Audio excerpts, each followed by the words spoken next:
Hello viewers, आप सभी का हमारे YouTube channel SRB institute of short hand centre में स्वागत है। आप अगर हमारे चैनल पर नए हैं तो चैनल को सब्सक्राइब करें, बेल आइकन को दबाएं, जिससे कि हमारी हर नई वीडियो आप तक आसानी से पहुंचती रहे। Sri Rajesh Goyal has submitted that the petitioner was a degree holder in a suit for specific performance, and when the defendant judgment debtor failed to execute the sale deed of the land in question, the executing court executed the sale deed on 8/5/1992 and sent the sale deed for registration before the sub-registrar Meerut. Stop. The sub-registrar found that the sale deed was executed on stamp paper of rupees 22,000, but in accordance with the circle rate determined by the district magistrate.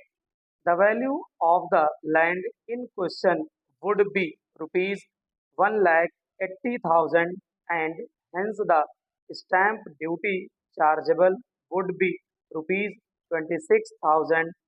Stop. As such, the executing court on the report of the sub-registrar found deficiency in the stamp duty and required the decree holder petitioner to deposit the same before the executing court. Stop.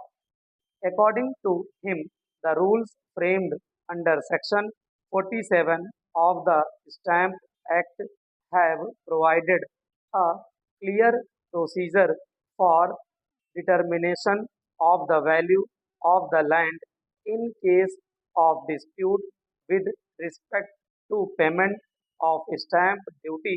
Stop. The submits that the collector has jurisdiction either suo motu or otherwise to satisfy himself with respect to market value of the property in accordance with the procedure prescribed under Rule 340 of the Stamp Rules 1942 as were applicable in the year 1992. Stop. He states that having not initiated the process for valuation of the land in question for the purpose of payment of stamp duty on the instrument, the executing court has committed an error, since it ought to have directed the district magistrate to do so when there was a dispute. Para. Sri Goyal has submitted that in case of an order passed by the collector demanding deficient stamp duty, the same would have been applicable under the provisions of Stamp Act, but when the civil court in execution of a decree of specific performance has passed the order to deposit deficit stamp duty, no appeal can be preferred by the petitioner in case he is aggrieved by the demand of excess stamp duty. Stop. Submission, therefore, is that the petitioner has been deprived of a forum of appeal against the demand of excess stamp duty on the one hand, and on the second, the demand being based on circle rate cannot be taken to be an absolute determination of the market value. Para. The aforesaid submission of Sri Goyal appears to have substance. Stop.